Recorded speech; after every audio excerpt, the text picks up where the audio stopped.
3 things I started doing after my cancer diagnosis in 2015. Well, I started juicing daily because juicing helps the body become more alkaline. And according to the Utopia Cancer Center, juicing offers many life-enhancing benefits and is a more efficient way to absorb essential nutrients.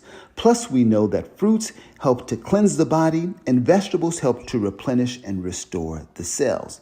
And I also started making my own natural soaps, body lotions, toothpaste, mouthwash, deodorant, and laundry detergent because our skin absorbs 60 to 70% of everything we put on it. And I started taking these 3 supplements daily. I take this black seed oil that has over 3% TQ, which has anti-cancer and anti-inflammatory properties.